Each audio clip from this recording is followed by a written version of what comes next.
I couldn't believe what I was seeing. My wife of 5 years, Maria, was sitting topless on some guy's lap in a hot tub below. From their expressions, it was clear what was going on. Furious, I quickly recorded a short video on my phone. I thought about changing into swim trunks and confronting them, but decided against it. Instead, I stayed in the room, wondering why she hadn't wanted me at the party in the first place. Maria had been working as a secretary for Overland Investments, a hedge fund, for about a year, and she always seemed happy. Now, I understand why.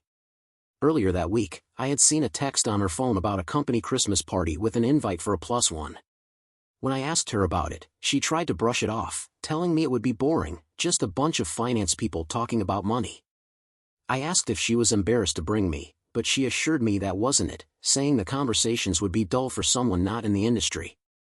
The company hosted monthly staff-only parties, and she usually stayed out late or even overnight. I never questioned it until now. Now, everything was falling into place. I told her I understood, and she mentioned that if I decided to go, I'd better get my tux cleaned. Still, she warned me I probably wouldn't have a good time. The day of the party, she suggested I pack swim trunks, which confused me since it was December. She explained that the after-party was usually at her boss's penthouse, and it had a hot tub. I just nodded, and she added that they did this almost every time. She then made me promise to behave, to which I said I always do, though something about it felt off. Curious, I asked why she was telling me all this now. She said the party sometimes got a little wild and didn't want me to be upset. She mentioned that the guys there could get friendly, even handsy. I told her as long as everything passed the husband test, I'd be fine. She just smiled, kissed me on the cheek, and didn't say anything more. At the main party, Maria introduced me to her friend, Beth, calling me her husband. Beth gave me a grin and said, "Husband, huh? This is going to be interesting," then referred to Maria as wild and crazy. Maria just giggled at the comment, and I wondered what Beth meant by that. Maria then excused herself to mingle, instructing Beth to get them some drinks, asking specifically for wine. Without looking back, they walked off. I went to the bar, got the wine for her, grabbed a beer for myself, and looked around, but Maria was nowhere in sight. After searching for her for a while, I gave up and sat down at an empty table, hoping she'd eventually come looking for me. People were dancing, chatting, and having a good time, but I felt invisible, left on the sidelines. She was right about one thing: I wasn't enjoying myself. Frustration built up as the minutes turned into hours, and there was still no sign of her. I finished my beer and decided to call it a night. If Maria wasn't going to spend time with me, I'd just head home. As I was leaving, I ran into Maria and Beth again, this time with 3 guys in tow. One of them had his arm around Maria's waist. She greeted me with a tipsy "Oh, there you are," kissing me with the taste of tequila, and something else, on her lips. I told her I was about to leave, asking where she had been for the past 2 hours. Maria blushed and avoided eye contact, while one of the guys smirked. I chose not to make a scene. Beth chimed in, saying they had just been doing shots. Maria seemed surprised by Beth's explanation, which only made me more suspicious.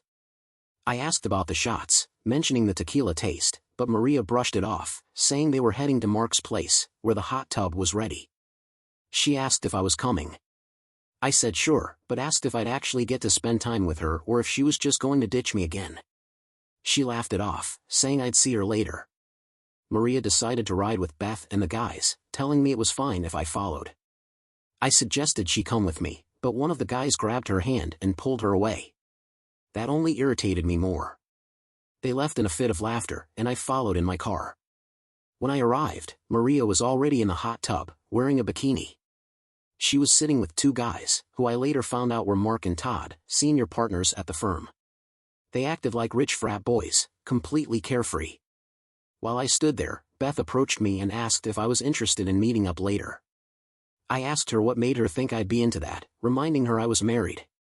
She seemed surprised and said she thought we had an open marriage, judging by the way Maria acted with other guys, especially how she kissed me earlier. Confused, I asked what she meant. Beth then told me that Maria had already been with Mark and Todd. I felt sick to my stomach. Beth's face changed as she realized I had no idea. She said, "Oh my God, you didn't know, did you?" I told her I had no clue. I asked how long this had been going on. She revealed that it had started shortly after Maria began working at the firm, over a year ago. I was stunned. All this time, Maria had been cheating on me, and I was completely in the dark. I asked if that's what she had been doing at these parties, and Beth nodded, apologizing, saying she thought I knew. She even said Maria truly loved me. I sarcastically replied, "Yeah, I can really feel the love." Beth suggested I go upstairs and change, hoping Maria would behave with me around. I scoffed but went upstairs anyway. That's when I saw Maria with those two guys in the hot tub. Despite how much I loved her, I couldn't take it anymore. I went downstairs and confronted her.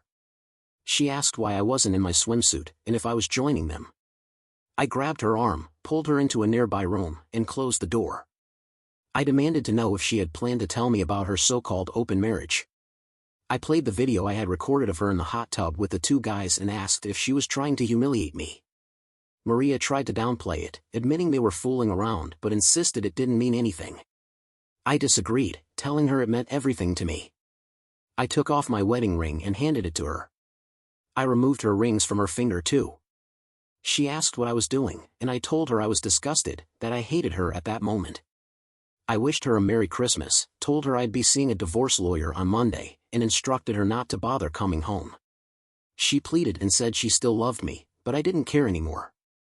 I knew the truth now, and it was clear why she hadn't wanted me at the party. I said goodbye and left. As I was walking out, one of the guys called after me, asking why I was leaving so soon and complimenting Maria. I replied casually, "She's all yours now."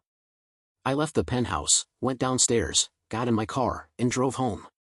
Maria started calling and texting me, but I ignored every attempt she made to reach out. When I got home, I deleted all her messages and blocked her number without hesitation.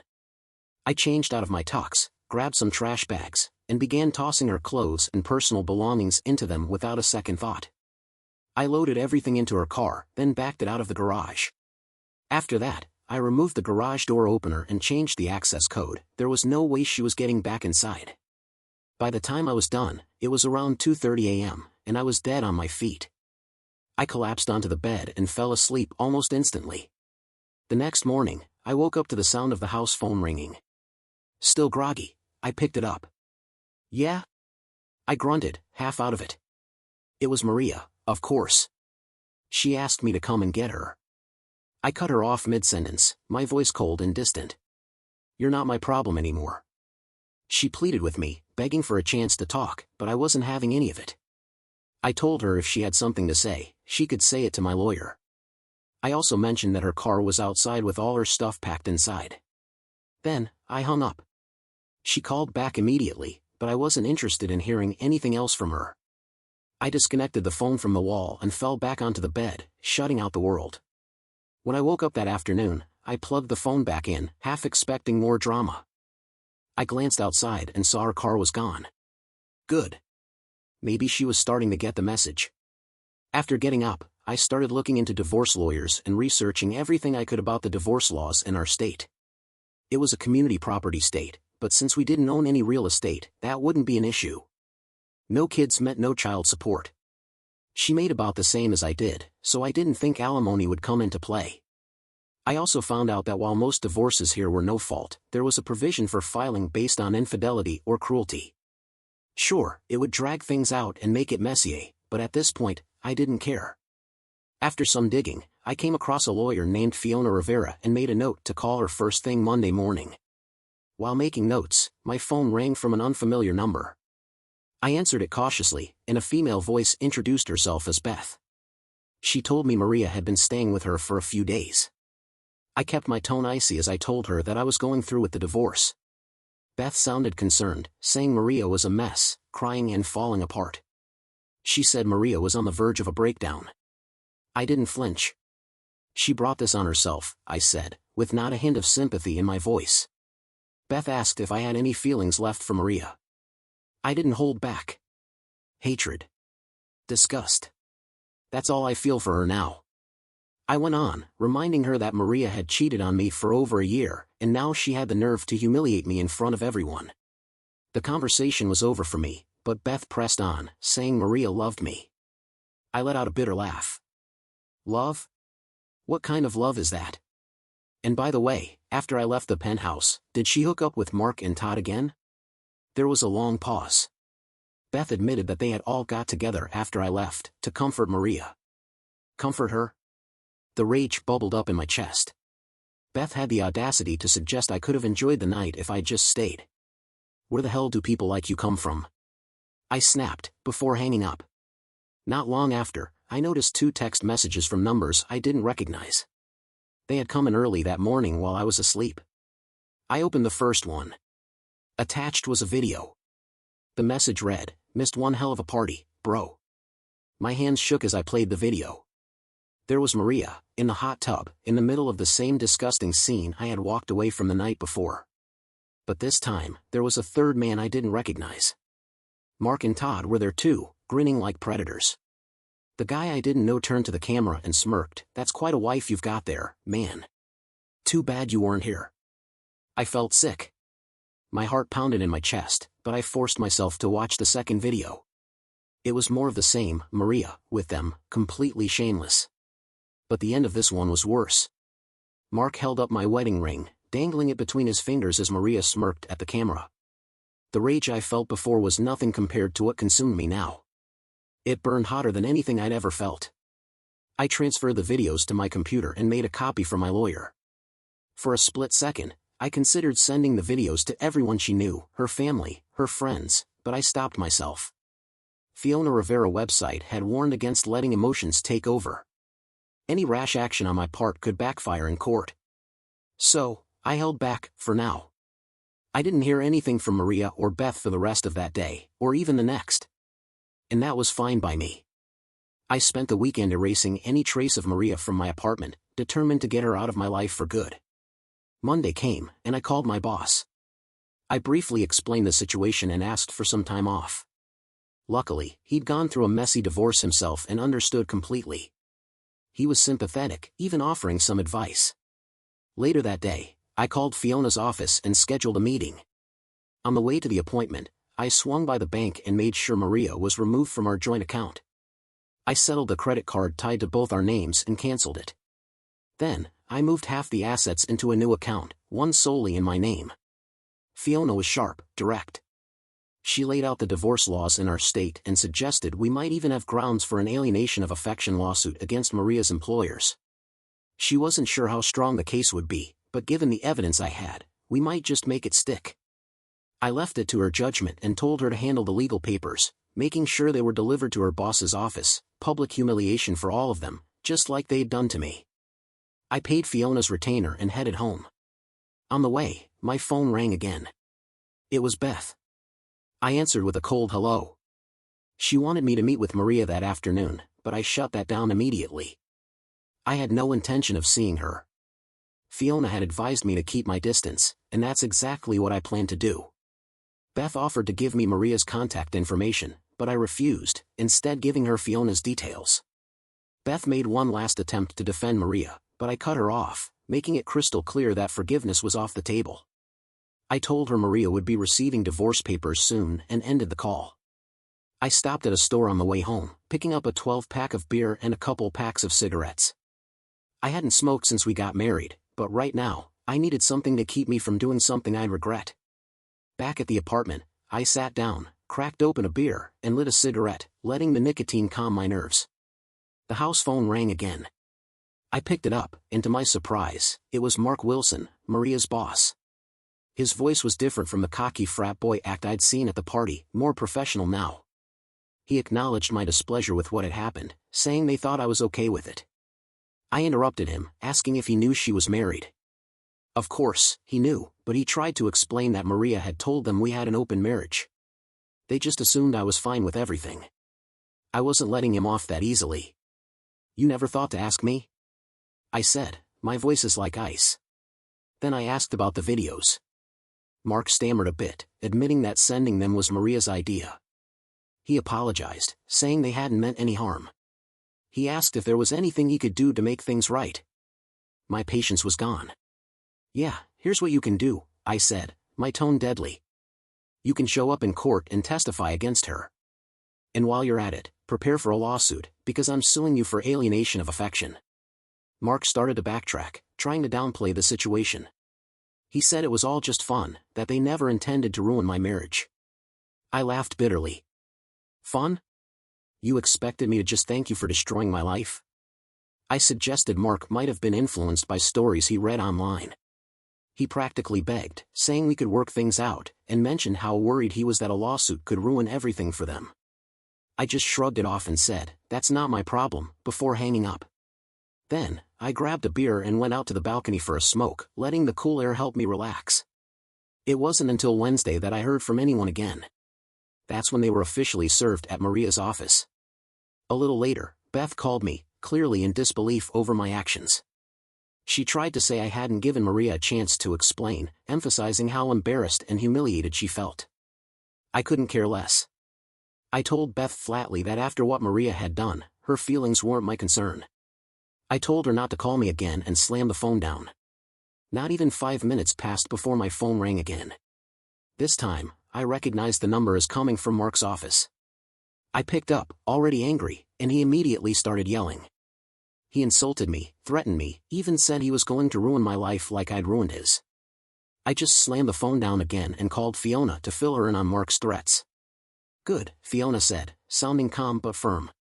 I'll file for a temporary restraining order against Maria and her friends today. You'll get a copy. She paused, then added, "Remember what I told you, don't do anything stupid." I sighed and asked, "What if he comes after me?" "Make sure you have witnesses, and don't provoke him," she said. I got the message. A few hours later, there was a knock at the door. True to her word, Fiona had filed the restraining order, and a courier was there to drop off my copy. Just to be safe, I decided to cover my bases. I bought a small, motion-activated camera to cover my living room, and I made sure my old Louisville Slugger was close to the front door, just in case. I didn't expect things to escalate, but if Mark or anyone else wanted to cause trouble, I'd be ready. The rest of the week was quiet, thankfully.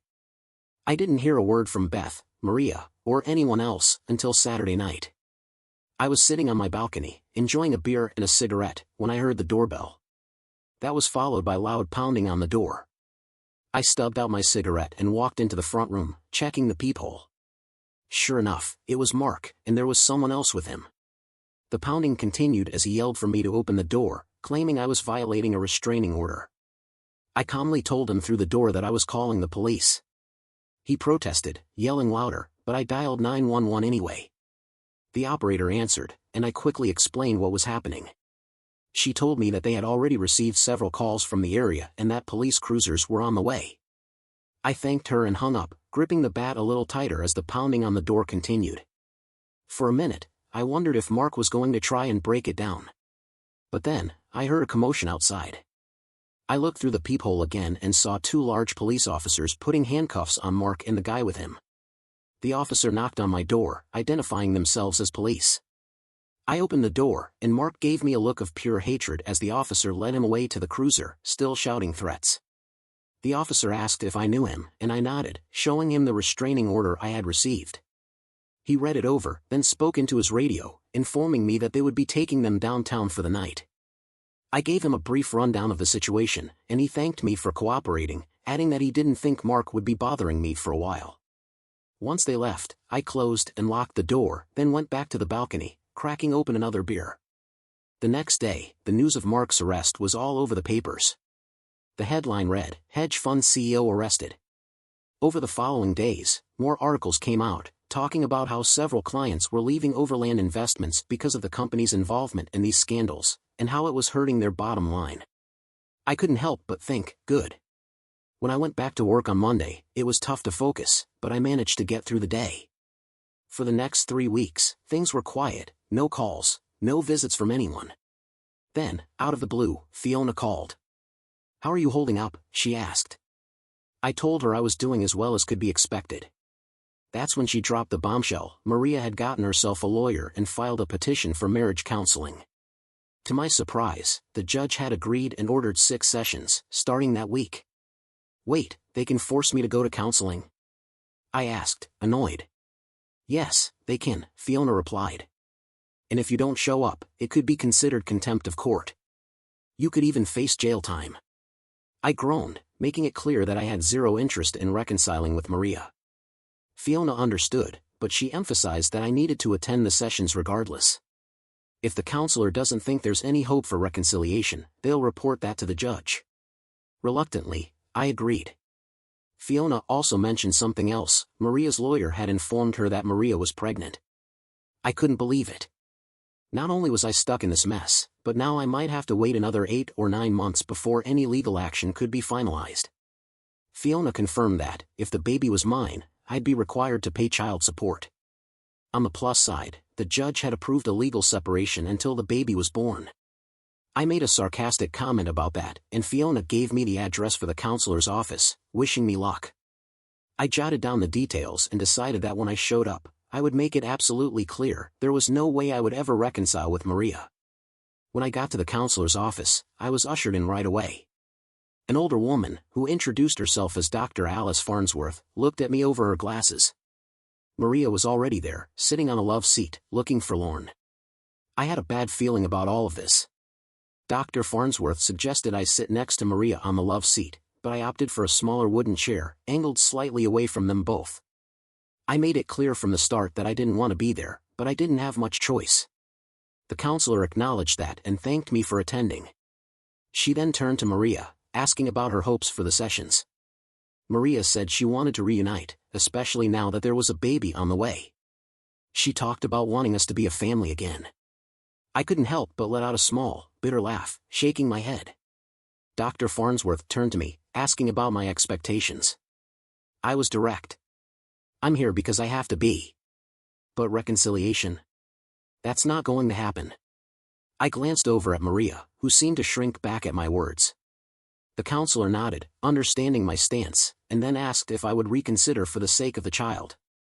I shook my head again, explaining that I wasn't even sure the baby was mine. I told her that if it turned out I was the father, I would support the child, but as for Maria, there was no going back. When Dr. Farnsworth kept pressing the issue, I pulled out my phone and showed her the videos. I wanted her to understand exactly what had happened and why I felt the way I did. After watching them, she looked disgusted. I tucked my phone back into my pocket and asked her what she would do if she were in my shoes. What if it had been her husband in those videos? She seemed a bit flustered but reminded me that the focus needed to be on the child. I agreed, saying Maria had a responsibility to the baby, but I wasn't going to be a part of her life anymore. Dr. Farnsworth thought for a moment, then nodded. She turned to Maria and told her she owed me some answers. Looking embarrassed and ashamed, Maria finally agreed. I sat back in my chair, arms crossed, waiting. Did you know what was going to happen that night? I asked. She nodded. Yes. Is that why you didn't want me to go? Another nod. So, the whole point was to humiliate me? Maria hesitated, then nodded again, her face red with shame.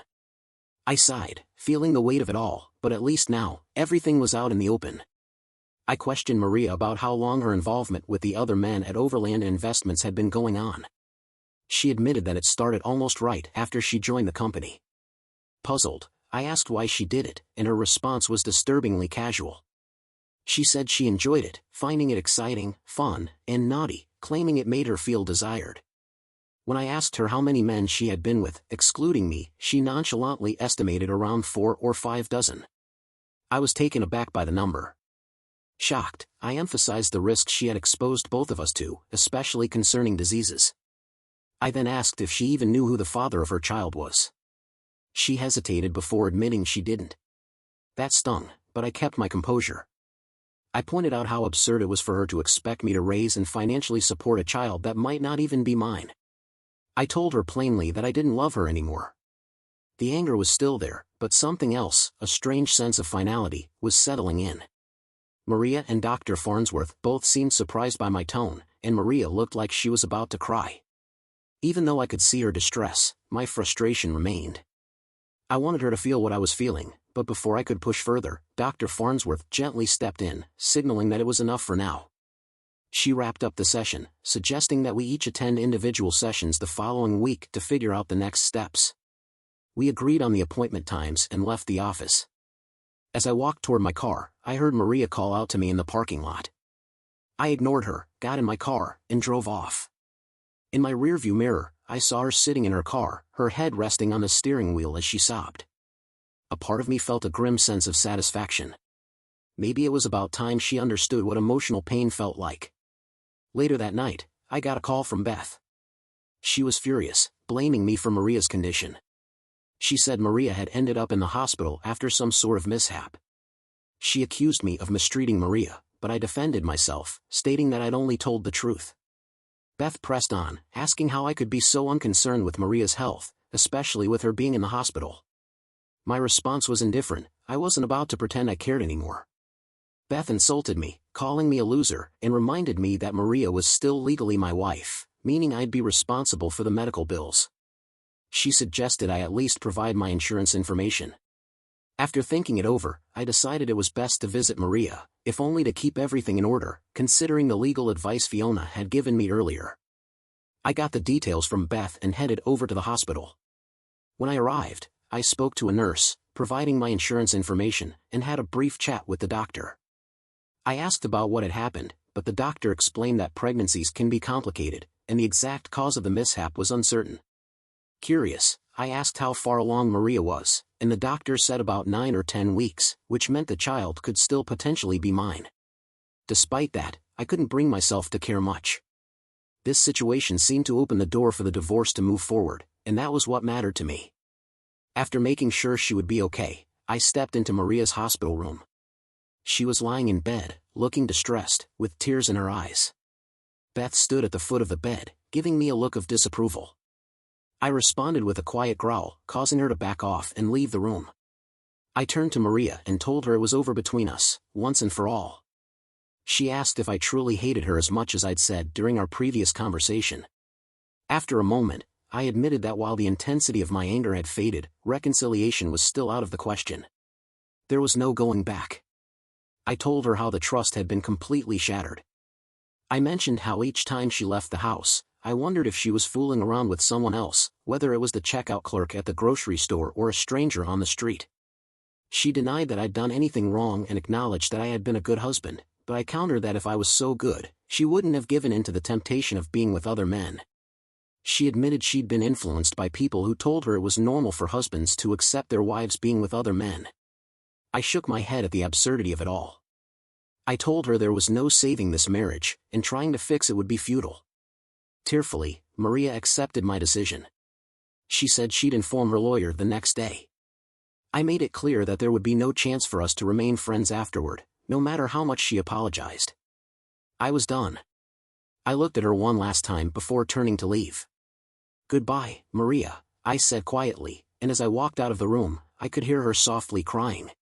Tough luck, I thought. Good riddance. A few days later, Fiona called with an update. True to her word, Maria had given up any objections to the divorce. Dr. Farnsworth had filed her report, stating that reconciliation was impossible. While Fiona mentioned the judge had recommended I attend anger management, it wasn't mandatory, and I didn't feel the need for it. Fiona also managed to secure settlements from Overland Investments, as well as Mark and Todd. About a month later, she handed me the largest check I'd ever seen. "That's minus my fee, of course," she said with a grin. "Of course," I replied, relieved to have closure. I deposited the check and set about moving on with my life, however strange that now seemed. 6 months later, Overland Investments, what I'd come to think of as Sodom and Gomorrah, closed its doors for good. It turned out that too many clients had lost faith in the company's integrity. I couldn't help but smirk when I read the news. Wonder why? I thought sarcastically. Mark and Todd kept quiet after their arrest. They both served 30 days in county jail for their antics at my apartment, and after that, they disappeared from the community, heading to the West Coast to start fresh. Their reputations were tarnished, and they seemed eager to leave it all behind. As for Maria and Beth, they stuck together, moving into an apartment and getting jobs at a retail store in a strip mall, selling women's clothing and cosmetics. I saw them around town every now and then, but I never acknowledged them. Life moved on, and so did I. I stayed single for a couple of years, casually dating here and there. Eventually, I met Susan Kelly, a recent divorcee. She had been through the same pain of infidelity that I had. We took things slow, easing into a relationship that was more about healing than anything else at first. Our dates were simple: dinner, a movie, long walks in the park. I made sure to give her space, letting her take the lead, as I knew how vulnerable she still felt. After one particularly lovely dinner at her condo, Susan looked at me with a curious intensity. She asked if I found her attractive. I smiled and reassured her that I did, adding that my feelings extended beyond just physical attraction. She teased me about my slow pace, asking if I even liked girls with a playful grin. I just laughed and told her I was enjoying every minute of getting to know her, taking it one step at a time.